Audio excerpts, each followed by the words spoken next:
to suffer. Y'all come on. You leave that loser where he is. He's a loser.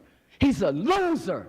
P. Ray Easley is founder and chair of Chicago Red, which participated in the protest. The Chicago Red team goes there and they let them know, hey, if you're not going to help, we're going to do it. You're a disgrace. You're a bully. You can't tell us what to do. If we said we don't want this, we're not going to accept it. And Easley is pleased that for the first time, the entire city council voted against the mayor. 100% of them said no. So that shows that the message of Chicago Red is starting to permeate the consciousness of the city council, which is our goal. And Easley says with Donald Trump coming back to the White House, illegal aliens in Chicago are going to be deported. I'm Chad Groening. More news online at afn.net and the AFN mobile app. I'm Rusty P. Streaming.afa.net has now become AFA Stream, and you can find it at stream.afa.net. You see, we removed the letters ing. Our experts have determined that eliminating those 3 keystrokes, multiplied over hundreds of thousands of AFA Stream visits, could reduce the national debt and maybe increase the gross domestic product. AFA Stream, formerly streaming.afa.net. Improvements to the economy are purely theoretical. Welcome to Today's Issues, offering a Christian response to the issues of the day. Here's your host, Tim Wildmon, President of the American Family Association.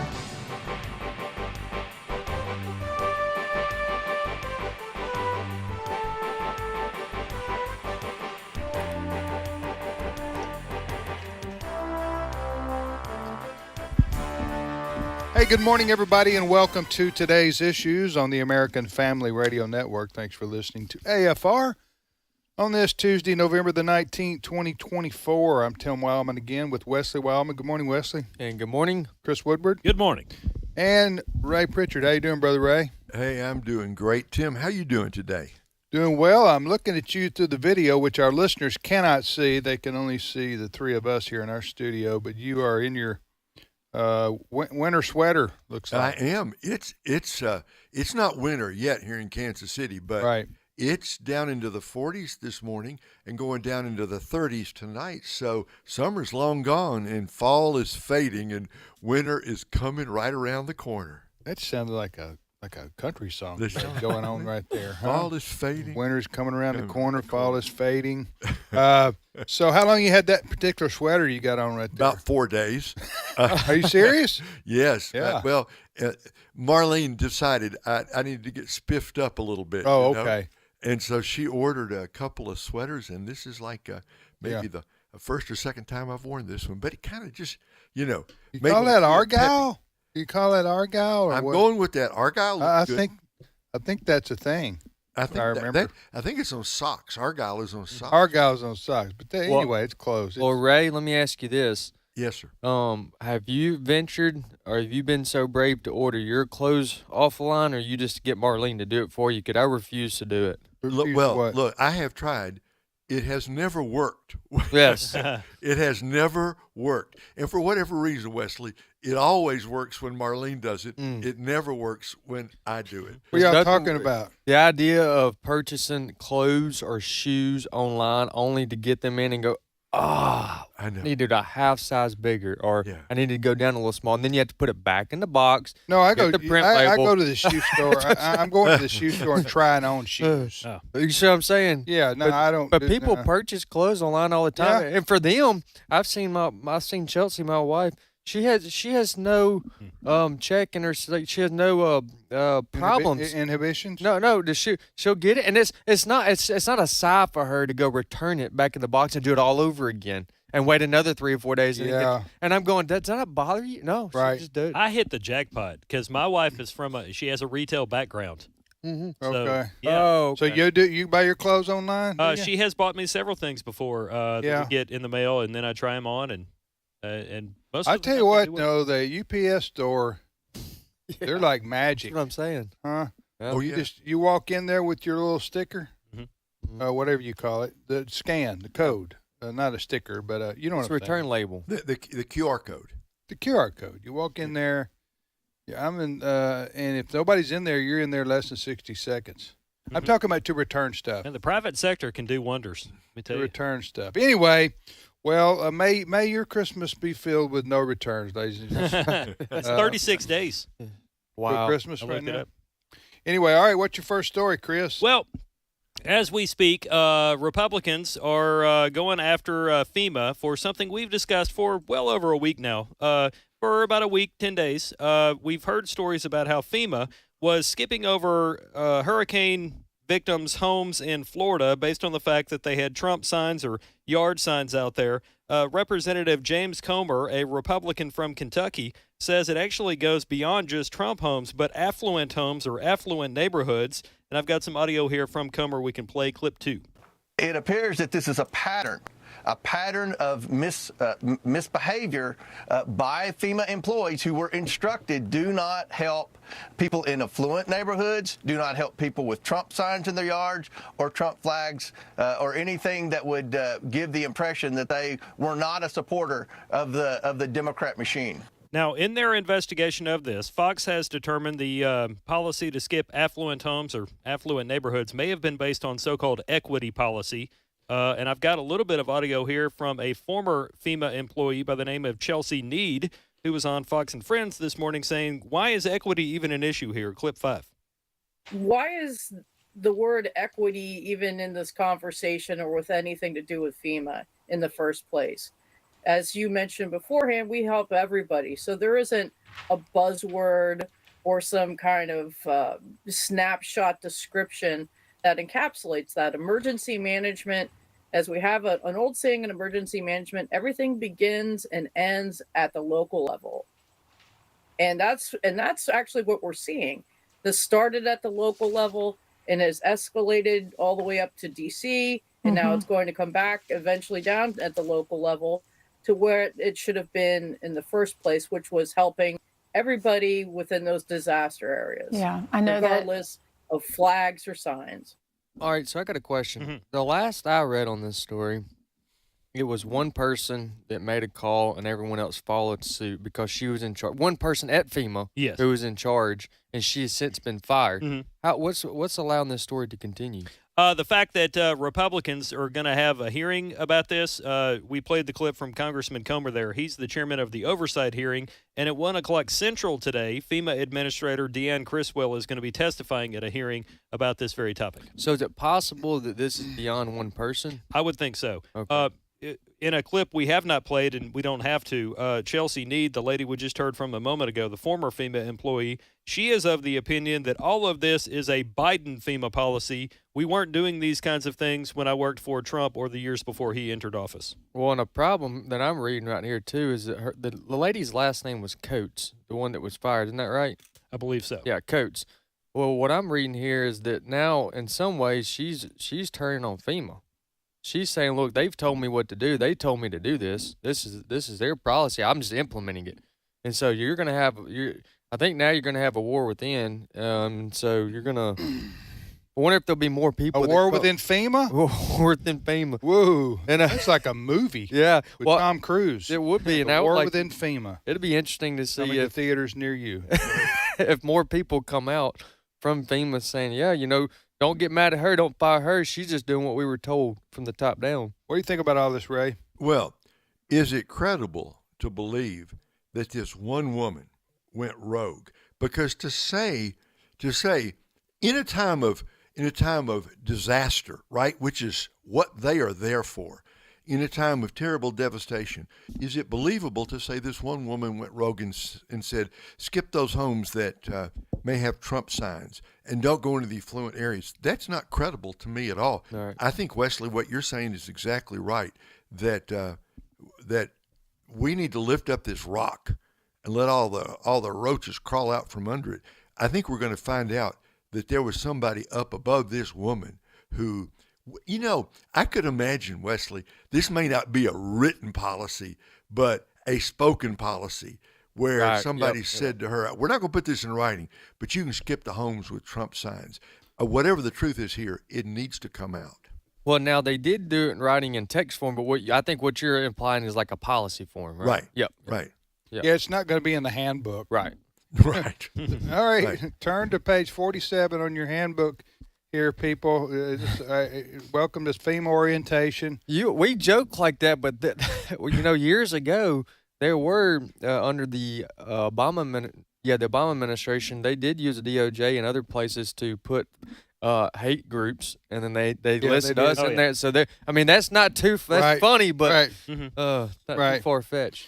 Okay, before we hit the field today, just remember we're not helping any Trump people. Or affluent. Huh? Well, then now they're affluent. The rich people. You think they're rich? You don't have to help them. They were going to make discrimination great again. Yeah. Anyway, I know, right? Wow. Well played. They got caught, and listen, this is the kind of stuff that you go, surely that can't happen. Right. Mm-hmm. And the more the lefties took over the federal government, the more that kind of thing was happening and going to happen, as unbelievable as it seems. And so, listen, I don't know about all the qualifications for all these people that Trump is putting in his administration. Personally, I just say he won the election. He gets to pick. Okay. But all these folks that he's put into place, I'm making a point connected to our story here, that Trump puts in to place in his cabinet, for example, they are going to be the antithesis of what we've just described. They're going to, they're going to fire some people. They're going to fire the wokies and the DEI, the people who are pushed in this far left nuttiness. That is one of the reasons the Democrats lost so bad a week back Tuesday, is because, and this poll after poll is showing this, even Democrats, some Democrats are saying it out loud. Bill Maher, he's a liberal. Do you see that, Ray? Yeah. He said, basically, he said our side lost because they kept talking about this crazy left wing nutty stuff. Go ahead, Ray. Well, look, America decisively rejected the woke craziness on November the 5th. And not everybody on the other side realizes it yet, but some of their smarter people, like Bill Maher, I mean, he's smart enough to at least understand which way the wind is blowing, that the American people have rejected as a policy woke craziness. What's going to happen now, and this is the reason the left is they're going to get they're depressed right now, but they're probably going to get back in fighting mode, is because if they can do anything to stop it, with these people that Trump has appointed, I'm thinking of Pete Hegseth, for example, who's going to be Secretary of Defense if he's confirmed. First thing he's going to do is go through and get rid of all the transgender and military gays. All that stuff's gone. Yeah. Mm-hmm. It's gone. He said he wants to revert basically to 1999. Yes. DOD. And that's going to what I'm saying is that's going to happen across the board and in all the agencies once Trump's people get into place. And what the opponents are going to have a hard time arguing is the benefits that everyone is going to have when these new policies are put in place. For example, when FEMA reacts on an orderly process of going from house to house based on the destruction, and they operate accordingly, everybody benefits. But right now, when they're selective in who they choose, people get mad. And so when you revert back to, like Hegseth went on doing 1999, when you revert back to just, in this case, in the FEMA's case, just helping people, or in 1999 as far as military goes, when you just operate under protecting the borders, protecting the country, having the strongest, best military possible. When you revert back to those things and you get all the other distractions out, people benefit from that, and it's a good thing. So it's going to be a hard time. It'll be hard to, once you see the results of what they're wanting to implement over time, it'll be hard to be against it. All right, you're listening to Today's Issues on the American Family Radio Network. Tim, Chris, Wesley, and also Ray was with us today. Frank Turek joins us now. Frank is host of Cross Examined, heard Saturdays at 9 a.m. Central Time, right here on American Family Radio, the program Cross Examined with Dr. Frank Turek. And We play it also Sunday afternoons at 4 o'clock Central Time right here on AFR. How you doing, Frank? I'm doing great, Tim. Hey, I noticed the Babylon Bee has a headline about Pete Hegseth, and here's the headline. Has a picture of him, and it says, "Appalling.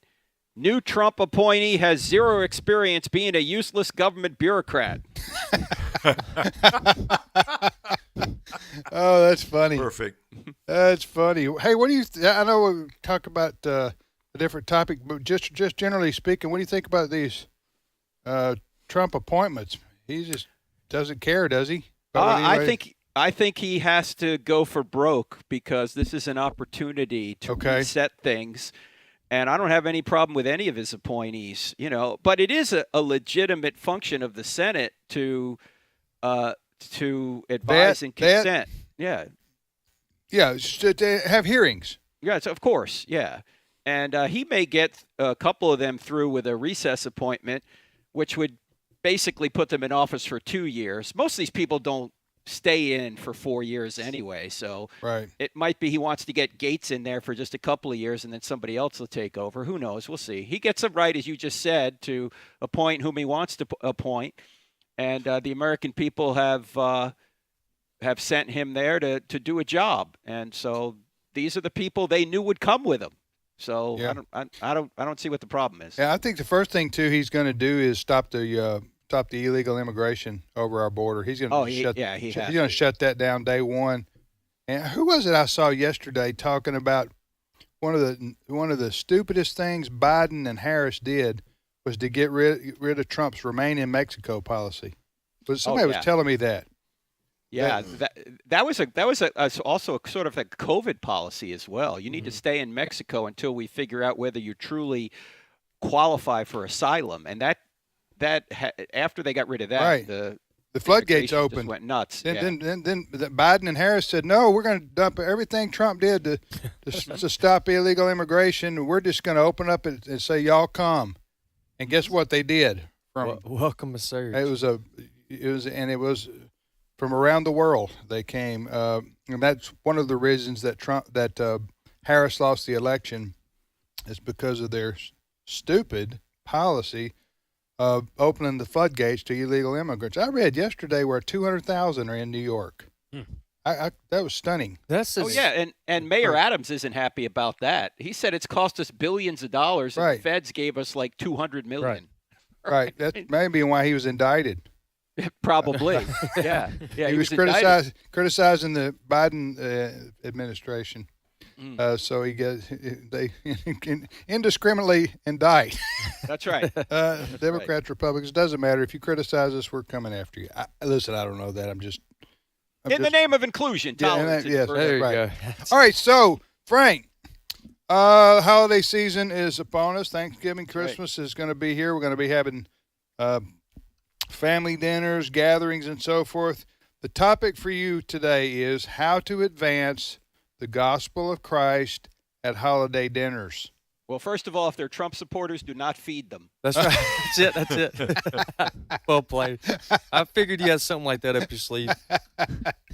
Oh, that's funny. Starve them out, man. Starve them out. Yeah. Don't invite them. Yeah. No inclusion here. That's all right. right. So, all right. Other than keeping Trump, well, that's going to mean then my whole family won't even have Christmas then. 'Cause if we don't invite Trump people, nobody's eating. Trump voters, nobody comes. This is off tongue in cheek about what FEMA's been doing. Yeah. All right. So go ahead. In all seriousness, there is a time where people gather and get to see family that you don't otherwise see. Yeah. Go ahead. That's right. Well, we're going to have a whole show on this next week. But let me just give you a few things. First of all, I think we ought to pray before the dinner to make sure that that God gives us opportunities to speak in a way that can advance the gospel. And when I say advance the gospel, I don't think you have to get people to the foot of the cross with every conversation. If you try that, it might work. But if you try that, you probably won't want to do it because you'll say it's just too hard to get people to the foot of the cross in every conversation. We always want to harvest when, in fact, maybe we ought to just consider gardening. If we can just say get people to consider the fact that truth exists. It's not my truth or your truth, but the truth. That's progress, right? or just get them to believe that there is a higher power out there. That's progress.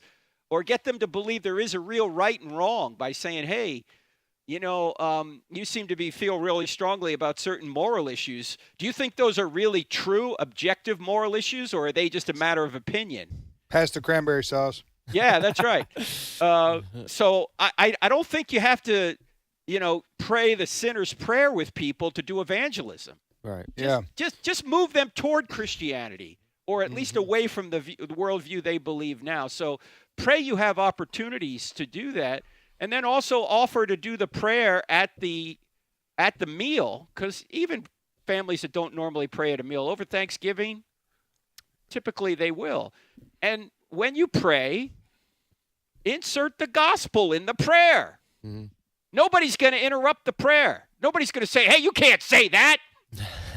Right. So you got a captive audience, and That's right. Okay, you want to browbeat them basically with your prayer. That's right. Okay, and say because they can't resist. What are they supposed to do? Only if you're a Trump supporter. Only if you're a Trump supporter. Trump, yeah. Are we going to pray for you? No. Listen, in all seriousness, I think it's a great idea that Frank has here, that we use the opportunities that we have, Ray, to share the gospel of Christ. I got a question for you, Frank. What's one or two things that you don't do? Or is there two? Is there anything that come to mind that you try to avoid this? Well, or not necessarily. It depends on if you know where they stand on the political issues. If they're so far on the other side, if they have Trump derangement syndrome, you don't even want to bring politics up, right? Sure. Because it's not going to go well. You don't reason with people who are so emotional they can't respond to they'll go full into Blair on you. That's a good point. You know what I'm saying? The head starts spinning around. That's a good point. So why even go there? Yeah, why even go there? I mean, the election's over at this point, and things are probably pretty raw at this point. So there's no sense talking about that at this point. You just want to get people to consider the fact that there is a God. You are not him, and we're all sinners, and we need a Savior. Now, how much of that you can do over dinner, I don't know, but you can also ask a lot of questions. Like when people say things, you don't have to refute what they say. They have to support what they say. So if they say, the Bible's been changed throughout the centuries, you somehow get off on that, say, what do you mean by that? Don't go into a dissertation as to why that's not true. Ask them for evidence. First of all, ask them to clarify, what do you mean by that? And then ask them for evidence for their position. Like say, well, what evidence do you have for that position? And see what they say. Yeah. Most of the time, people, they don't have evidence for their position. Mm-hmm. They just have heard a slogan, and they like the slogan, but if you ask them for evidence for the slogan, they can't bring any evidence because they don't have evidence. They just heard something they like. Okay, I got a question, Frank. To go back to the political, because everything you said is, to me, great wisdom to go into a Thanksgiving, Christmas situation and try to plant some gospel seeds and let God bring the harvest. But what do we do, Frank? If you got family members or friends around the table, people you love and care for, but who are not just on the other side of the political divide, but they have come loaded for bear. Mm-hmm. I mean, you've seen on the internet, on Twitter and the others, do not, cut your Trump supporting friends off. Don't go, looking for a fight. So what do you do at a moment when we're supposed to be there giving thanks to God or celebrating the birth of Jesus, and somebody comes after you personally because they know where you stand? I think that actually, it's not an unlikely scenario for some of us. How do we respond? I think what Jesus said about turning the other cheek when it came to insults. Yeah. That's what you do. You just turn the other cheek, say, hey, I'm sorry you feel that way. Maybe we could talk about it, and see why you think that. I'd love to hear your position on it. Why do you think or you could go with "you're wrong, get out of my house"? I mean, yeah. I'm just saying that's an option. You know what I'm saying? Yeah, it's definitely on the table. Yeah. No, listen, I think what the overall theme here is to be sensitive to the situation, and it is about the only time, and maybe another couple of times of the year, where you might gather with people who aren't necessarily you're connected with in one way or another, family, friends, but friends of a friend, but you're not necessarily on the same page The biggest takeaway for me was what Frank said at the beginning, is to be prayed up and to be aware that you have opportunities. And that's the way of looking at it, opportunities to plant seeds. And you could, if they really get, I have a hard time believing anything you're about to say. If they really get hostile, I would say get up and do the Trump dance. Yeah, that'll work. Now, what you can do here, Tim, and say, you could just, if you want to diffuse it, you just say, now look, we're all adults here. That's right. Mr. Poopy Pants. We're all adults here. Yeah. Okay, all right, Ray.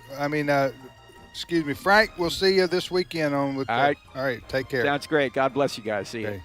That's Dr. Frank Turek with the Cross Examine Show, and it's heard Saturdays at 9 in the morning. It's an excellent show. You want to make sure you tune in for that right here on AFR. We'll be back momentarily.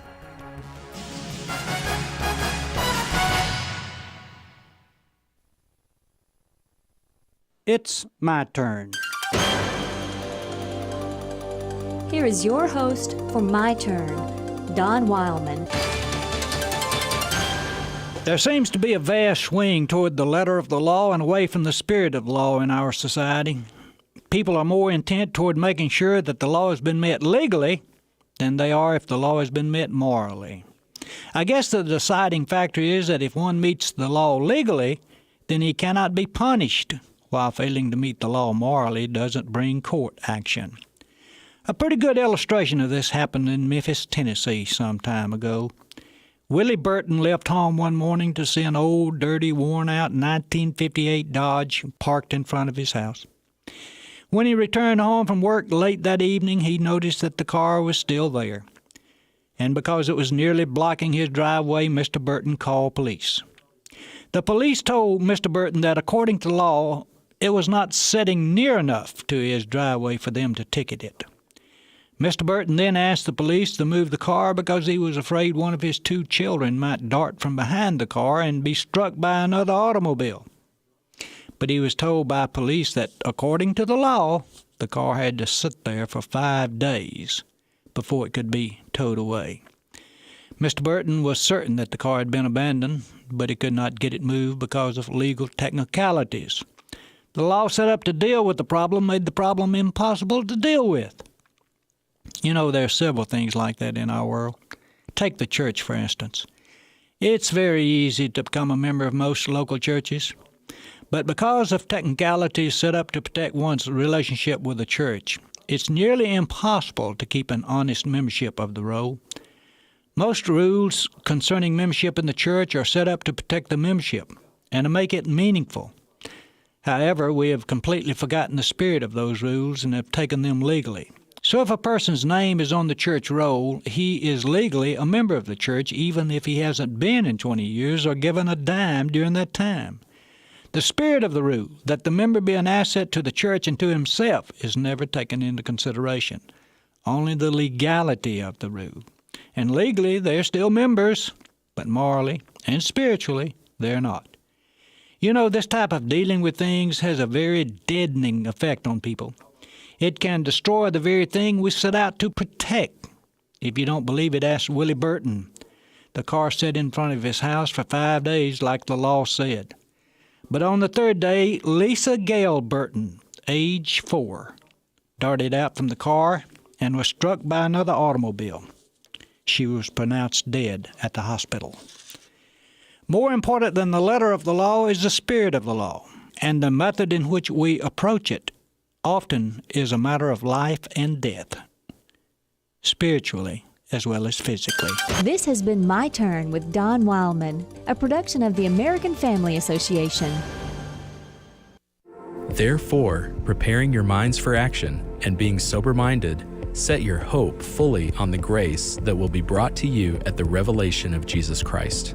1 Peter 1:13. American Family Radio. This is today's issues. Email your comments to comments@afr.net. Past broadcasts of today's issues are available for listening and viewing in the archive at afr.net. Now, back to more of today's issues.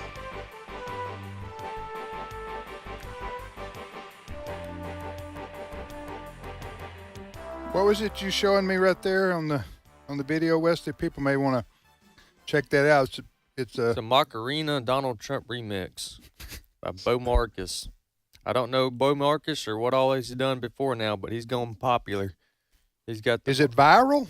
What? It's a video, Ray, of Trump doing the Macarena. Yeah, dancing. Okay, I like it already. Yeah, it's funny. It's funny. It's a remix of the Macarena. Yeah. Anyway, it's pretty funny. What's happening right now is that a lot of the NFL players and NHL players are doing the Trump dance. The Trump dance in the end zone, and or on the hockey ice. This song goes hand in hand with the dance. Yeah, it's funny. All right, you're listening to today's issues on the American Family Radio Network. Tim, Wesley, Chris, and Ray, and it's Operation Christmas Child is going on right now, and we wanted to talk to somebody that had been personally impacted somewhere in the world by the generosity of Christians who make the shoeboxes and then send them around the world. And so we have on the phone with us Alex. I'll let Alex pronounce his last name. Hey, Alex, this is Tim. How you doing? Good, Tim. Thank you so much for having me this morning. What's your last name? My last name is Senjimana, Alex Senjimana, born and raised in Rwanda, East Africa. Okay. Well, welcome to our program. Thank you. Thank you so much. Are you joining us from the U.S. or are you in Rwanda? I currently live in Boone, North Carolina, and where we're getting ready for the busy season of Operation Christmas Child. Tell us your story. Yeah, it is such a joy to share how the ministry of Operation Christmas Child made a difference in my life. I was born and raised in Rwanda at a time when tribal unrest was at its greatest. But through that turmoil and that tribal unrest, God was always with me, protecting me. Unfortunately, when the hatred started in the country of Rwanda back 30 years ago, hatred was created, and that hatred resulted into a genocide that would take 1 million lives, and over 40,000 orphans were left in the country. During this time, as a little boy, 6 years old, my grandmother and one of my uncles were among the people who were killed during this genocide against the Tutsi tribe. And me and my brother and my sister would find ourselves running from place to place, from family to family. But along the way, God was doing so many miracles to protect us. For example, when men's weapons didn't work, and then another moment when I would fall and the bullet would miss my head by an inch. Miracles after miracles. But it was during this time that I had, lost all hope, running for my life. But after the genocide, I was put in an orphanage. And while I was in this orphanage, this is 1995, the genocide took place for 3 months in 1994. In July, when it ended, one of the first organizations that responded to what was happening was Samaritan's Purse. And Samaritan's Purse is an international evangelistic organization that responds to different disasters around the country and around the world. So they responded, and while they were helping people physically, a year later, they brought Operation Christmas Child shoeboxes to our orphanage. And Tim, that's when for the very first time in my life, I got to receive a gift, and it was an Operation Christmas Child shoebox gift. How old were you again? I was 7 years old when I got to open that shoebox gift. And all of us kids in that orphanage were so excited. We were told to line up in the yard. So we lined up, and they hand out the gifts. And then they said, don't open your gifts until all of them have been handed out. So some of us had to hold our present for about 5 minutes. Oh. Such a long time for a 7-year-old. But we were excited, screaming of excitement. When you opened the box, I got a question for you. When you opened the box, what was the first thing that you pulled out, and then what's one thing that you used the most? Yeah, one of the first items that I pulled out was a little bouncy ball and a hair comb. A hair comb was my favorite item that I kept the longest, and that was very special. Again, this was what you were 7 years old, and we're talking 90s, the 1990s. 1994. Yeah. So, and you're at an orphanage, right? Mm-hmm. And all the children received these shoe boxes. Were the shoe box that you received? Did you know what country it was from? Yeah, when we got to receive the Operation Christmas shoe boxes, the orphanage director shared with us that these shoe boxes were coming from the United States, and we lined up in the yard, and it was our first time, so it was so special for a 7-year-old lost all hope, and all of us, 250 of us, lining up, and as they told us to hold up shoe boxes, we're so excited. And they were telling us this gift from the United States, and it was so special. I'll never forget that day. But the impact that the shoebox gift had on our lives was that the orphanage director used that opportunity to share with us about Jesus Christ. And the seed of the gospel was planted in my life. Even though I had lost everything and I lost all hope, God reminded me that someone out there was thinking about me. Wow. And I was not forgotten. You know, in ministry... Go ahead. Ray, go ahead, and then Wesley. Go ahead. Alex, this is an amazing story of God's grace. Now, you're on the other side, so to speak. Now you are a part of Samaritan's Purse, and you're part of the Operation Christmas Child Ministry, which goes to children all over the world. Yeah. How in the world did you get from that 7-year-old boy to doing what you're doing today with Samaritan's Purse? Yeah.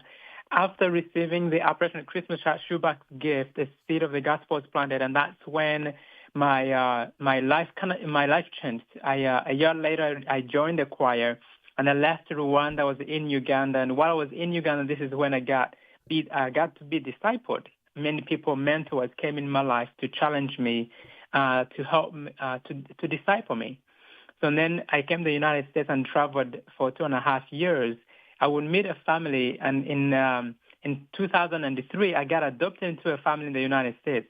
And God sent me to the coldest part of the country, Minnesota. And I grew up in Minnesota going to high school. But I packed shoeboxes in high school with my friends, and would pack shoeboxes every year. And then in 2013, I moved to North Carolina to serve with Operation Christmas Child, because I get the privilege of sharing the experience of how a shoebox gift is being used. Operation Christmas Child partnering with the local church worldwide to share God's love in a very tangible way using the shoebox gift. Then, Alex, if I could, I want to ask a follow-up question to that, because I noted, I looked over your bio, and it said there's the number of incredible things here, but one really caught my eye. It says that while in Rwanda in 2013 distributing shoeboxes, you also had a chance to visit in prison the man responsible for taking your uncle's life. Tell us about that moment, and tell us why you did that. Yeah. After receiving the shoebox gift and a seed of the gospel being planted in my life, and learning about how much God loved me, and having people to point me to the gospel, I realized that I would never have peace, because I was so angry for many years, living in bitterness of anger towards the people who killed my family.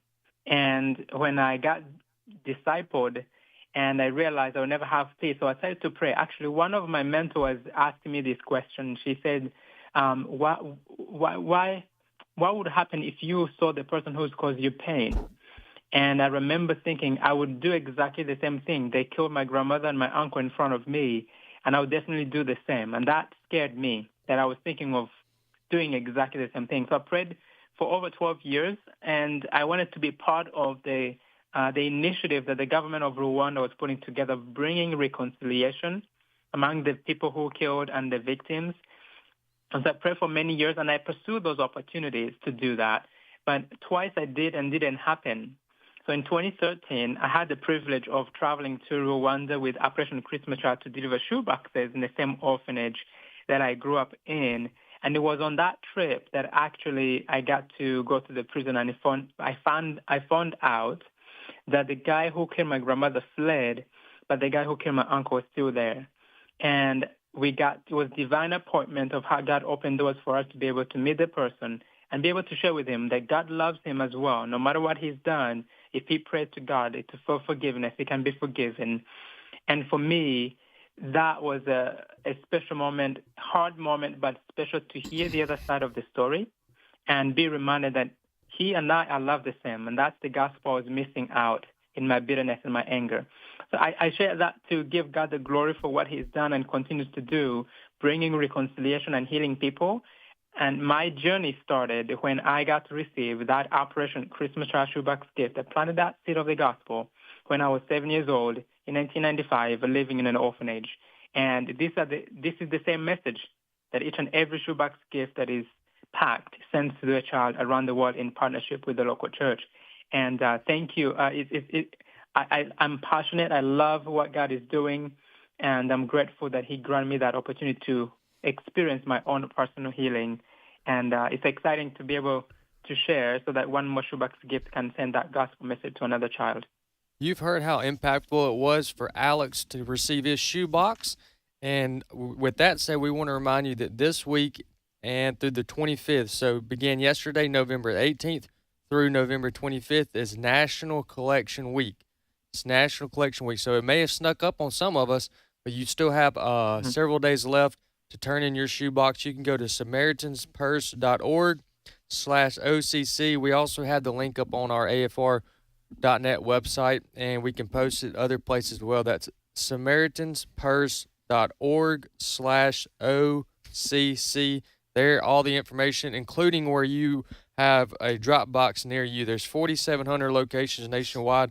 Many, many local churches are drop box stations, so you can go check out more information on that. There's some things you're going to want to know about what you can and can't put in the shoebox, and all that information is there. Mm-hmm. Okay. All right, listen, thank you, Alex, for being on with us, and what a wonderful story. I mean, it was sad in many respects, but it's also redemptive and hopeful in other ways. And so, by the way, welcome to the U.S. How long have you been here? I've been here for about coming to 21 years now. Your accent hadn't changed. Yeah. Just kidding. Neither is mine. That's right. What you grow up with. Yeah, That's we right. love it. Yeah. It's my Minnesotan accent coming out. There you go. That's a good one. All right, Alex, take care. Thank you so much. Appreciate it. Thank you. Okay. Alex grew up in Rwanda. You been to Africa, Ray? Yeah, I've been to Uganda, which is next door to Rwanda. A lot of the refugees from what happened 30 years ago came into some to Kenya, some to Uganda. What a story of redemption and of reconciliation and forgiveness. And I don't suppose we need to say anything except about Operation Christmas Child. We're behind it 100%. That's right. We believe in this ministry. What a great idea. So simple, Yeah. yet reaches people, millions of people every year around the world. And it's not always we get to see the direct impact instantaneously or even within weeks of a ministry opportunity that we get involved in or participate in. But this is one of them. Mm-hmm. This is one of those where you get to see, but we get to see videos of it, but people get to personally see the firsthand impact of delivering the shoeboxes and kids opening. And if you got kids, right, or grandkids, that there's if you got little children, how can they help reach other people for Christ? Right here, fill in that shoebox. Yeah. That's you can talk about what it means and why you're doing it, and pray for whoever's going to receive it. I do want to point our listeners to our Today's Issues Facebook page because we have the frequently asked questions or FAQ page, which includes the dates and deadlines when you can drop off shoeboxes. That's one thing on our Facebook page. We also have the story that Alex just shared in longer written form, so do check that out and get more from him on what he just shared. Yeah, what a story. Came to the U.S., moved to Minnesota. Lived in Minnesota, he said, and then now lives in Boone, or at least he's in Boone, North Carolina. That Boone is the international headquarters for Operation Christmas Child, right? It is. Right. That's their biggest distribution center is there in Boone. I'd like to go see that sometime. I know we've had a couple of our staff go see that. You know, when it's at its max right now, you know, when they're taking these boxes in from across the country and then distributing them around the world. It's an enormous operation, enormous. Yeah. And well, what a simple way that ground level way people can get involved in reaching children. Yeah. In places like an orphanage in Rwanda. Yeah. And to Samaritan's Purse's credit, I mean, they're about 2 hours-ish from Asheville, where they've been helping people with the flooding from the hurricane, and they're still doing this. They are a well-run, well-oiled machine there that keeps on ticking. Very organized. All right, next story, Chris. All right. There is a Democrat from Massachusetts by the name of Seth Moulton. He's a representative, and he's one of the few Democrats that actually thinks it is wrong for males to compete in female sports. A lot of Republicans have long argued that we shouldn't have males in female sports, but it's rare that we have somebody from across the aisle join them in that criticism. But Representative Seth Moulton of Massachusetts is one rare example there, and he's been taking a lot of heat. He's been on Fox a lot, too, talking about the problems with males and female sports. Here's one of the latest sound bites of Democrat Representative Seth Moulton, clip 10. Well, look, I'm not afraid of protests. I mean, people protest out in front of my office all the time because they think I'm too pro-Israel, for example. And so protests are okay. They're part of freedom of speech. But you're absolutely right. We just need to be willing to talk about these contentious issues. I'm not anti-trans either. In fact, I have a strong record of supporting trans people, including trans kids. And this isn't about trans kids either. That's another criticism I hear. Look, my kids are young. They play on co-ed soccer teams, just like I did when I was their age, too. But when they get older, when we're talking about competitive sports, you know, when people are a lot bigger, it's reasonable to have restrictions. That's why the NCAA has restrictions. That's why the Olympics have restrictions.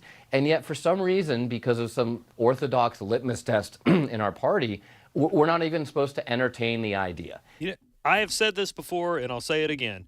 Democrats are a big reason why we have Title IX in the first place, and this is one bit of evidence on why the Democratic Party that Tim grew up with is not the Democratic Party of today, because they're clearly ignoring what they did for women 50-plus years ago. Yeah, now who was that fellow we just heard? Democrat Representative Seth Moulton from Massachusetts. Okay. And he's still very liberal, you could tell by his comments. But he said he draws a line at, I would assume he's talking about after puberty, or at least, you know, junior high. Right. When the distinctions between male and female become very pronounced in terms of their physical strength. And what he was saying, Wesley, was basically this is one of the reasons Democrats lost is because we're trying to force feed the American people something they know is fundamentally unfair. That's exactly right. And you're seeing a trend of this, as you mentioned, beyond just red states or just beyond Republicans, and people outside that may have been in the middle or may even be liberal in other issues are saying this is too far. I don't think this goes much further than, I don't know how much more they could potentially push this for two reasons. One, you're the general public, the majority of the public is against it. Number two, you're getting to see a taste in small dosages of what this looks like in real life with the injuries of women going up against men in sports as well. So I don't know if it could go. I feel like we're kind of peaked out on what areas they can implement this or try to put this in. I don't see this going much further. It may stall out for a little bit, but I kind of see this going backwards the other way. Right. You know, we had Riley Gaines on the program several months ago. She is such a good proponent of what you might call old-fashioned common sense, right? You don't mutilate children. You don't do that.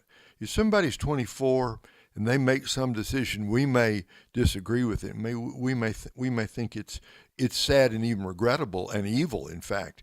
But we understand when you're 24, you make some decision and then you have to live with the consequences. But you don't touch the kids.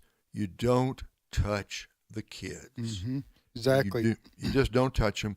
And get the boys off of the girls' volleyball team. Right. Right. Just get them. And out of locker rooms, too. And also, locker rooms, yeah. In addition to the pushing the transgendered issue, that is we're supposed to all pretend like boys or girls because they say they are, is, and that doesn't work. When you, Wesley, you're right. When you're talking about, okay, you're going to say the boy can play on the girl sports team as long as he calls himself a girl, and that includes not only getting out on the soccer field, for example, or in on the basketball court or volleyball, whatever the case may be, but also you get to go to the showers and the changing area, right, and ride in the van. So I mean, there's so many invasive places that boys don't need to be, where girls are gathered. But if the boy says he's a girl, he gets to go there. And Riley Gaines talked about how that was uncomfortable. So the good news is there's been a backlash. Total backlash to this. Yep. People who have common sense don't like being called transphobes or haters or bigots, and that's been turned around for the better now that with the election results. Go ahead. Oh, one thing that I've mentioned before is that if you're an adult, so is it 18 and up, sports for 18 and up, if transgender people are so adamant about having to be able, wanting the ability to compete in sports, to just have a third category. Right. Transgender people. Right, yeah, you could do that. I mean, I'm just saying. Yeah, I know, but they don't want to do that. But I know they don't. Yeah. And how come how come you never see a girl? Knock on that. A girl who said, how come you never see a girl who says I'm a boy make it to the NBA? That's right. Yep. Because it only proves what we all know to be true, that boys and girls are physiologically different. We all know this is like bone density, muscle mass. Heart. Yeah. All right. So that's good news. And also, what's big news is too, folks. Remember, I told you about the Title IX federal government funds through something called Title IX, and that's when Biden and Harris said, if you're a state and you're going to get federal dollars through Title IX, which is supposed to support women's athletics, right? Women's equal spaces and opportunities in sports. Anyway, prohibit sex discrimination in educational programs and activities that receive federal funding. Not just sports. Correct. But anyway, so the federal government doles out this money to all the states. Well, Biden and Harris said, you know what, states, if you don't let boys play girls' sports, we're not giving you any of the money that you would otherwise get. So basically, they were threatening them. And Title IX is supposed to be to for advance women's sports. Even when there's not necessarily a huge fan base for it, they want to give them an opportunity to at least compete in some sports for women specifically, and now men are taking. But whoever takes over the HHS, who's the? It's RFK is who Trump wants in there. HHS. Department of Ed is up in the air at the moment. Okay, that's cabinet level position. It is. But he'll reverse that. The Trump administration, through RFK, they'll reverse that, what I just said that Biden and Harris were trying to do, which is another good news as a result of the election a week ago Tuesday. You're listening to Today's Issues on the American Family Radio Network. Chris, we got about a minute and a half or so. Yes. I'll go around the room. Early Friday trivia. What famous event in American history happened on this day in 1863? Thanksgiving? You're talking. Gettysburg Address. Okay, that's one guess. That's the Civil War. Civil War period. You talking about what took place? Yeah, what took place? What happened on this day in? Ray, it's a good guess, but that Civil War, Gettysburg Address would have been at least 1965 because that's when the war ended. I mean, 1865 rather. I'm gonna. I'll let y'all be the silly ones. I'm not saying anything. It may have something to do with the Civil War. It would probably have something. Am I right? You're both right. It was during the Civil War, obviously 1861 to 1865. Ray hit it right. U.S. President Abraham Lincoln, on this day in history, delivered the brief but renowned Gettysburg Address at the dedication of the National Cemetery in Pennsylvania during the American Civil War. That is from Britannica, which is an encyclopedia people still consult for information. So he delivered the Gettysburg Address before the war was over. Mm-hmm. Yeah. 1860. All right, Ray, I stand corrected. The battle was in July of 1863, and November. He came to dedicate the National Cemetery. Did. 407 years ago, Ray was hitting the books. Anyway, well, that's a good trivia question, Ray. Way to go there with the answer. I usually don't strike out on trivia. History. Yeah, history trivia, especially American history trivia. I don't know if I struck out right there. I think I fouled a couple balls off. Yep. Yeah. You know You're not back in the dugout. You knew it was Civil War. Yeah, you're not back in I the was dugout. Civil War, so I fouled the balls off. I'm ready for the You're Civil War, right? Okay, yes. All right, we're going to return momentarily with more of today's issues on American Family Radio. Steve Paisley-Jordahl will join us.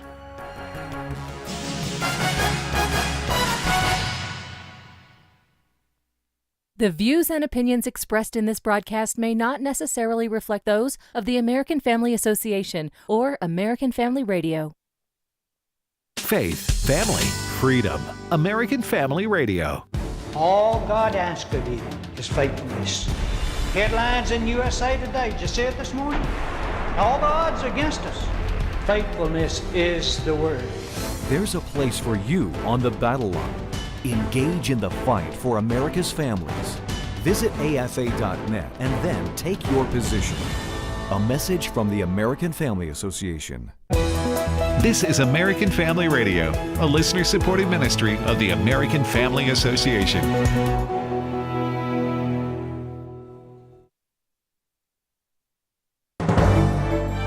American Family News, I'm Rusty Pugh.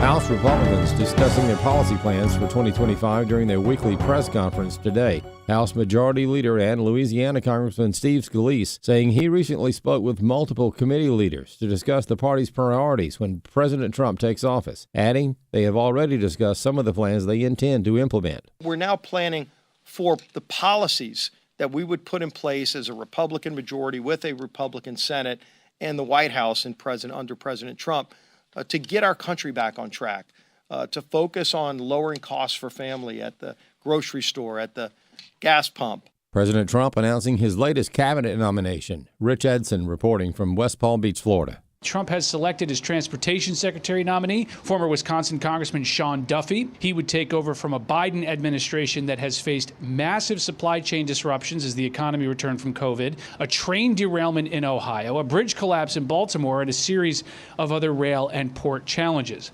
Of Duffy, Trump writes, quote, "He will prioritize excellence, competence, competitiveness, and beauty when rebuilding America's highways, tunnels, bridges, and airports. He will make our skies safe again by eliminating DEI for pilots and air traffic controllers." President Trump announced last week that he will tap his campaign press secretary, Caroline Leavitt, to be the next White House press secretary. One name that had been mentioned for the job, Trump attorney Alina Habba, says the job just wasn't for her. I, in fact, spoke with her prior to all of this and said, look, I don't want that job. I never have. It's just everybody has things they want to do in their life and check off. And I love working for President Trump, but not necessarily as the press secretary. The Coalition of State Attorneys General wants federal lawmakers to pass a bill aimed at protecting kids online. But detractors worry it would prompt censorship. Eben Brown reports. Attorneys general of both parties from 32 states are now urging Congress to pass the Kids Online Safety Act before year's end. It is intended to mandate more parent and content controls for kids using social media. The bill already passed with more than 90 votes in the U.S. Senate, but its future isn't promising in the House of Representatives, where conservative members fear the bill's language could allow for partisan censorship of online media. A House version of the bill has already passed out of committee. Eben Brown, Fox News. They may have graduated from high school, but female athletes from Connecticut still have an argument to make against males in female sports. Chris Woodward has more. Connecticut has long allowed males to compete in female sports, and Selena Soleil, Alana Smith, Chelsea Mitchell, and Ashley Nicoletti argue they lost opportunities having to compete against males. State officials wanted the case dismissed, but as we reported on AFN, a federal court this month in Connecticut allowed this case to move forward. Alliance Defending Freedom attorney Rachel Rouleau. That policy is still in place, so they can still advocate for women's sports in Connecticut because currently there are still males competing in women's sports in Connecticut. So those girls are They said that they had the opportunity to continue, and they should be able to continue with their case because it's still incredibly important that Connecticut's law be changed. And so we're going to continue fighting on that front. The case is filed as Soleil v. Connecticut Association of Schools. Relo says it will spill over into the new year. Now that we're able to argue it on the merits, we're going to have to go into a discovery process, possibly even a trial. This will take definitely a little bit of time. I'm Chris Woodward. And finally, fewer workers say they're thriving, according to a new poll. Gallup has released its Life Evaluation Index and says 50% of workers surveyed say they're thriving, while 45% say they're struggling. Another 4% say they're suffering. Gallup began measuring how people rate their current and expected future lives in 2009 and says this year's number is an all-time low. The poll of about 10,000 full-time workers also found those who are not thriving experience higher amounts of worry, anger, and employee burnout. 28% of U.S. workers already said they often or always feel burned out at work. Tanya J. Powers, Fox News. More news online at afn.net and the AFN mobile app. I'm Rusty P. The cell phone is the new transistor radio. Just like your grandfather may have carried his radio wherever he went, you carry your phone with you all the time, which means you can listen to American Family Radio anytime you want with the AFR app. You'll find live talk programming, 24-hour Christian music, and access to podcasts of all your favorite AFR shows. Just go to the App Store and download the AFR app for free. Your grandfather would be proud. Today's Issues continues on AFR with your host, Tim Wildmon, president of the American Family Association. Hey, welcome back, everybody, to Today's Issues. We got 25 more minutes, a lot of more topics to cover coming up. I'm Tim Wildmon with Wesley Wildmon and Ray Pritchard, raising KCKS, and we're in TUMS. Tumas. We're in Tumas. I don't know. I don't know why I did that. I just I want to do something different. It's worth a shot. You know what I'm saying? Steve Paisley Jordahl joins us, not donning a Paisley shirt today. Yeah, I don't know. It's going to be a while. I had shoulder surgery. Man, yeah. It's a hard thing to say. You had knee replacement about 3-4 months ago. Now you're at shoulder? Yeah, and it just made sense insurance-wise to do them both in the same year. Sure. Oh, well, that's true. Yeah, so that's why I had that done. So you have your arm's in a sling and it's inside the shirt. My arm's in a sling. It's inside the shirt. I can't put a button down. Can you drive? I car? can't drive my Mustang, but I can an automatic. Oh, the Mustang's not power steering. No, the Mustang is standard transmission. It's stick shift. First of all, Steve, Yeah, you got a Mustang. I am so jealous. I am so envious. So you're even cooler than you were before, right? I do love that car. So what'd you do to your shoulder? Is it a rotator cuff? It's a rotator cuff surgery. We kind of covered it a little bit yesterday on the air here. It's an old injury, and I finally got it taken care of. It's from his sports days. What was youth? Yeah, Noel, I did it pitching little league practice to my son, who is now 34 years old. Oh man! You remember when you did it? I do. I don't remember the exact pitch. You've had that injury ever since? Yeah. Why did you decide to get it done now? I'm getting older, and it was getting more sore. It's just, okay. I mean, I could live. I mean, it was on and off. Some I would go for months without it hurting at all. I wasn't playing baseball or doing a whole lot, but then they have medical marijuana for stuff like that now. Yeah, they do. Huh? Wow. I'm just saying. I know. It's a new day at AFR. I missed an opportunity. Well, here in Tupelo, I know we got 6 dispensaries for every 10 people. So because medical marijuana is just so it's so everywhere. Needed. Go ahead. This is the difficult thing. It's not that sore, and I'm able to do it doesn't affect my voice. Yeah. But I want to play an experiment with you guys, and anybody out there who wants to play along. Grab the mouse with your off hand. If you're right-handed, grab it with your left hand. Okay, here we go. Okay. And just go ahead and open up a web page, and then try to type in an address. With your left hand? Yeah. No, you can type it in with either. Just using the mouse with your offhand is almost impossible. You're showing us what your life's like. Yes. Yeah. That's the one thing. This is the most difficult thing about the surgery is using a mouse. Yeah, I quit in this deal. It's so much muscle memory. You don't think, I got to press the right button, the left button. It's just you do it because it's muscle memory. Well, my shoulder's hurting just listening. So, was the doctor pleased? Surgery success? Everything going to be okay? It was worse than he thought when he got in there. He said that my bicep was shredded. I don't know why he used that, but it took a little longer than they thought. But yeah, I think it's successful. Right now, it's been in a sling, and I haven't done anything with it, and I won't until, probably. You got a new arm, the major leagues, they'll have their spring training. That's right. Coming up. Hope springs eternal. Yeah, go down like there. rookie of the year, right? Go get surgery and come back throwing 97. Hey, I wanted to, before we jump into the stories, there's a fun story which does have something relative to do to the change in the mood in our country. I was reading it on Fox News. Do you remember a football player for the Chicago Bears named Brian Urlacher? Oh, yeah. Oh, yeah. He was like an all-pro. He's a Hall of Famer. Yes. Anyway, I'm not sure what age he is. He looks to be about 45 maybe. But he played, 10 years or so for the Chicago Bears. He said that, let me quote you, but he's talking about the fact that pro athletes now are doing the Trump dance. And he said that he supported President Trump in the election. He said before that, he said before the election, he said people were scared for a while. You don't want people to talk bad about you.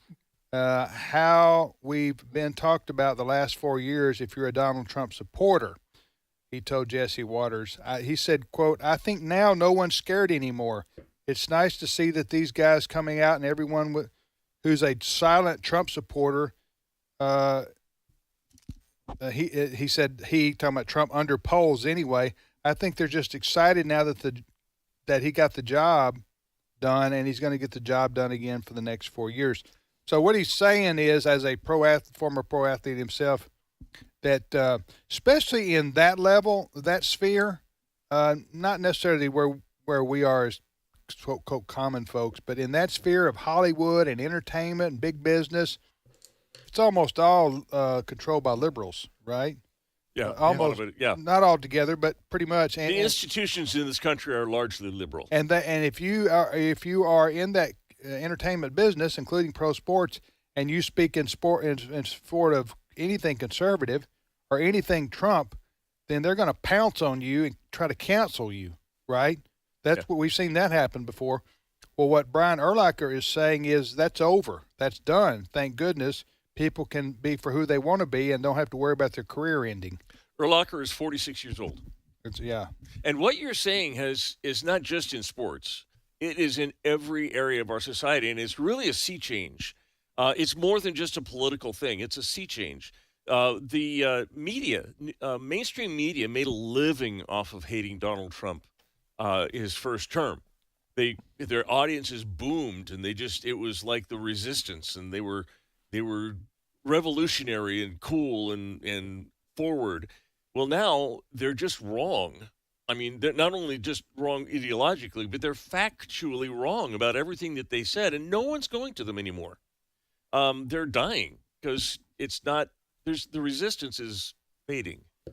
Anyway, that's good to see that now in sports, especially the professional sports, they don't feel like they're going to be punished if they have a conservative or pro-Trump position.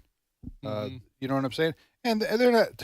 I'm looking at Brock Bowers from the Raiders, your team, Steve. Yeah. Doing the Trump dance after he scored a touchdown. Better watch it because you're not going to see a lot of those for the Raiders. Oh, touchdowns? Or dances, yes. Okay, well, maybe. All right, next story, Steve. All right. We talked yesterday about the vote counting in Pennsylvania. They're still challenging this Senate race between between Casey and McCormick. a Republican is ahead, but I played audio. I don't have it this morning, but I played audio of an election official. The state of Pennsylvania, the Supreme Court in Pennsylvania, ruled before the election that you had to count only proper mail-in votes. They had to be signed. They had to be dated correctly. They had to be in before the election time. They had to be double enveloped for privacy, all this stuff. And if they weren't, then you can't count them. Well, this election official yesterday was saying, everybody breaks the law, so I don't care. So we're just going to go ahead and do it anyway. She's from a Democrat county. She is. Near Philadelphia. That's a surprise. So yesterday, the state Supreme Court, the Pennsylvania State Supreme Court reaffirmed its decision. It was a 4-3 ruling Monday that counties cannot incorrectly dated or undated ballots, cannot count incorrectly dated or undated ballots. The decision it singled out the boards of election in Bucks, Montgomery, and Philadelphia counties. And Governor Josh Shapiro has set out a message to these people. You will comply with it. Yeah, kudos to Josh Shapiro. Yeah. Is it Josh? Josh. Okay, he's the Democrat governor of Pennsylvania, and he is siding with his own state Supreme Court on the right side to say to these seemingly rogue, at least one of them, what was do you know her title? She's an election official. That's what I've been saying to her. Yesterday, she said, remember we played that, and she said, we still have that? Can you go? Anyway, she said, well, listen, we're going to count these votes. We don't care if it's legal or not. Am I right? Yes. Yeah. No, that's what she said, right? I mean, I'm paraphrasing, but that's what she said. We don't care. So evidently the law just doesn't matter anymore. She said that everybody bucks precedent all the time, so I'm not going to pay attention to it. And she was kind of calling on But she said the law. Yeah. She used that expression, the law. Kind of calling Everybody breaks the law, so I'm going to break it too. She's calling on the courts to come after her. I dare you. Well, they did. Wow. Well, I'm just saying. Wow. I'm saying good for the Supreme Court of Pennsylvania and good for the Democrat governor, Shapiro, for speaking out on this forcefully. And so is this the end of it? Are they going to certify McCormick, the Republican, as the winner now? Or are we going to go on with more recounts and stuff? Well, I'm not sure why How does they that would work? pay attention to the second discipline from the Supreme Court if they didn't pay attention to the first. In other words, I don't know why she would stop unless Shapiro can fire her. Okay, McCormick, it was a very, very, very close race. Very close race. And McCormick won by 30,000 votes. 17,000. McCormick has defeated by some 17,000 votes in the state. That's not very many. 5%. That would trigger a recount in a state the size of Pennsylvania. I don't know how many people voted totally, but that's narrow. That's razor thin. I don't blame the Casey, the Democrat, for challenging and wanting a recount. It's probably already it's not by law. It's an automatic recount at that close. All right, next story, Steve. All right. Wow, we're getting an escalation, some very kind of scary things going on in the Ukraine-Russia war.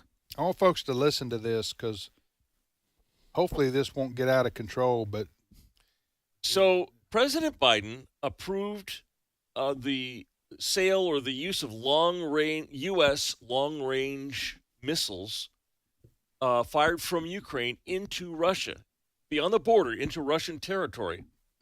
And they did that yesterday. They did that. They launched, or over the weekend, they launched 6 U.S.-made, their ATACM missiles into Russian territory. Russia says they shot down 5 and damaged a 6th. It said that the debris landed near a military facility, kind of indicating that maybe these were targeted to military targets, not civilian targets. But according to a U.S. senior official, Biden's decision was spurred by the Russian decision to invite 10,000 North Korean soldiers to fight against Ukraine. And Biden, and now Putin has upped the ante again, saying, okay, nuclear weapons are not off of the table. This is escalating very quickly. So President-elect Trump has a plan to end the war between Ukraine and Russia. He's for a year now. He's been saying he could end it in what did he say? 24 hours. Yeah. Now that's hyperbole. We understand that.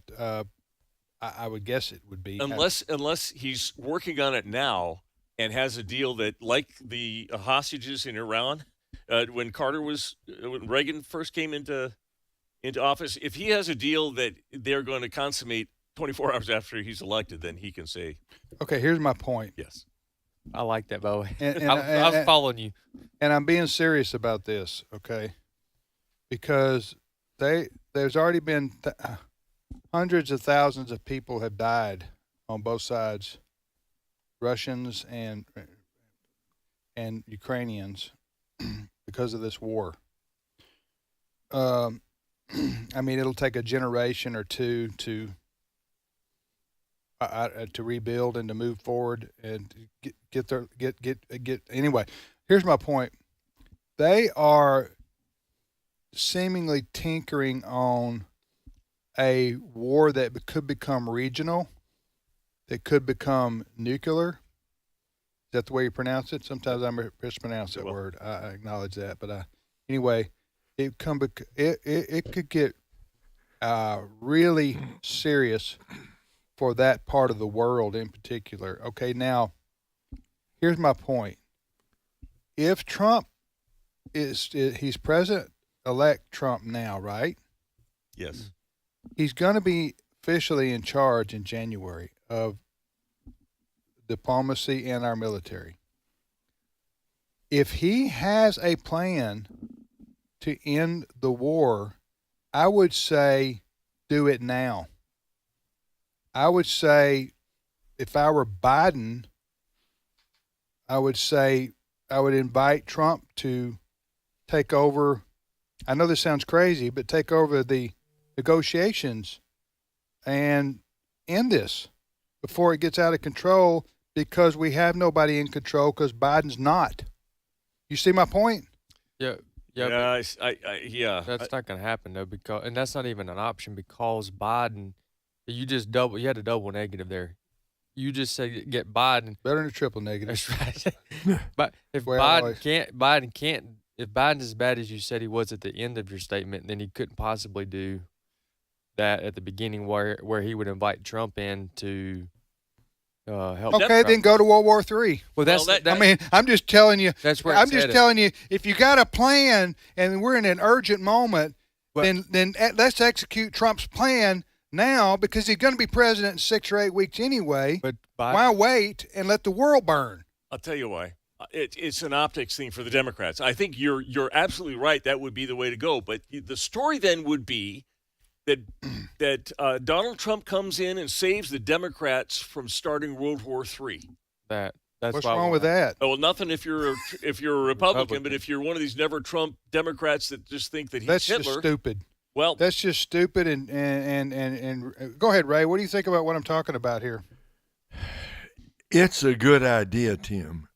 It is not ever going to happen in this lifetime or any other, because if you put yourself in Joe Biden's place, what's his motivation to do that? I mean, stopping a regional war. Yeah, I know. But look, what happened? I'm still chewing on that bone. What happened in July, in that weekend where somebody came and pushed him out, right? Yeah. We still don't really know the story on that. So then the woman, Kamala, she gets badly defeated by Donald Trump. I will say this. Trump and Biden looked pretty friendly in that White House visit, right? Mm-hmm. Lasted for 2 hours. So, no, I just don't think it can happen. But let's put the pieces together. It's already next door to a world war when you've got troops from North Korea, right, thousands of miles away, right, thousands of. There's no need for North Korean troops to be fighting, right, except somebody wants to escalate this, and now you've got Ukraine firing these long-range missiles, and just this morning, then in response, Putin says he's lowering the bar for using nuclear weapons. We can't go too many more steps before something truly terrible happens. It's not. Do we all agree this is not worth launching a world war? Okay. Well, all right. I understand what you're saying. Listen, I was putting an idea out there. I think that would be helpful. Biden and his administration has no incentive to want to stop the war. Right now, CNN has a highlight. What they are showing is that Trump, oh, look, he's fallen below 50% on the popular vote. They are still attacking this guy relentlessly, the Democrats are. They are not going to let him do it. How far is that getting them, Steve? What's the scoreboard there? It's all they got. I It's agree all with they got. It's dumb. It's self-defeating. Biden was it like 30-something? All right. What about this? And then I'll be quiet about this. Okay. All right. What about this? If you're Donald Trump, Right. President-elect Donald Trump, why not have a press conference today or whenever in the near future, the next week or so? Have a press conference and announce, as he has been doing with these videos, which we played some of them, Trump policy videos, which some of them are excellent, like his one against having to deal with wokeness in education. That was outstanding. I would do a policy position on Ukraine and Russia. It may be coming. Yeah, I would say this is how I end the war. If I'm Donald Trump, I would say this is how I end the war today. I tell Zelensky, the president of Ukraine, hey, you've done admirably to fight one of the biggest war machines in the world, that is the Russians. But your days, you can't continue on. You must give up a third of your country. Whew. What's wrong with that? Just say you got to give up a third of your country and the war's over. Or we can keep fighting this till the last Ukrainian's dead. Didn't work so well for Czechoslovakia in 1937, 4, whatever. I'm just saying, am I wrong to say that Trump has said he could end this war in 24 hours? No, you're exactly right. Okay, then let's hear it. Because now's the moment, is what I'm saying. Yep. The world. Well, this is a delicate time, though, Tim. I mean, while we're talking, we're closer to World War III than we have been, right? This is a volatile situation over there. Right. So the president-elect has got to be careful in this interim time not to be seen to trying to upstage the sitting president. I mean, that's just part of the deal, right? Got to be careful what he says. All right. Well, anyway, Rubio. Trump's known for that. Both your ideas are good ideas. The second one actually may happen. What's that? Don't you think? That the one of Trump calling a press conference and making a statement on the Ukraine situation. I think that's possible. I can't remember all the details, but I heard Marco Rubio comment on this issue on behalf of Trump and how they will with negotiating a settlement and that the war will end. And so the world will end. The war. The world. I'd be worried there. Marco Rubio's That's a big difference. Marco Rubio's already said the world's going to end. The world's going to end. I don't know if we want him as our Secretary of State. Sure That's not very positive. It is not. Yeah. But he did comment on this in the last 3 or 4 days, and he has on behalf. He said what I said. He said he did. Marco Rubio said I'm not for Russia, but Ukraine's going to have to give up some land for peace. Yeah. And I just used the term 1/3 of their country. No, it's about that with Crimea and the Donbass. Yeah, just give right. In order, you already have the Russians in control of that territory. Anyway, right. So better than everything at this point. Yeah. Go ahead, Steve. Next story. All right, let's discuss a little bit about our RFK Jr. He has been billed as being anti-vax. Everybody's accusing him of being conspiracy theory, that he doesn't like vaccines and everything. There's a lot about him that we could discuss and don't have time to, but let's just deal with the vaccine issue. And I want you to hear what he has to say himself about his attitude towards vaccinations. Cut 11. I've never been anti-vaccine, but everybody in this room probably believes that I have been, because that's the prevailing narrative. All my children are vaxxed. I'm fully compliant with the vaccine schedule myself, except for COVID. I took flu vaccines for 20 years straight. I have never been anti-vax. I even thought he was. Yeah. Huh? I didn't know his whole story, but that is the prevailing narrative. But he's saying he's not. He's for you choosing which vaccines you want. I got you. Right. I got which for the. Right. Instead of being forced on everybody. Right. But he which did for some people is being anti-vax. Right. Yes. But he did say he didn't take the COVID shot. Yeah. Correct. Why not? Well, because it's not a vaccine. All right, yeah, that's good answer because that's the question. That's the point. Also, too, he wanted to wait and see the short and long term effects of experimental drugs. Yes, that's what it was. And it looks like he won't be taking it anytime soon. Yeah, does it play? Yeah. Yeah. Okay. Well, yeah. That's all I think anybody was for is if you want to take it, take it. If you don't. Talking about the COVID shot, but don't fire people, make them lose their livelihood because they don't want an experimental drug in their system. Just respect their right not to, especially when it doesn't stop you from getting it or stop you from spreading it. Huh? Good night. All right, Ray. Thank you. Thank you, Tim. Thanks to Wesley and Steve and Chris Woodward, Frank Turek, Brent Creeley, our producer, and our guest Alex from Rwanda. I'm not even going to attempt to pronounce Alex's last name. Don't do it. All right, have a great day, everybody. See you tomorrow.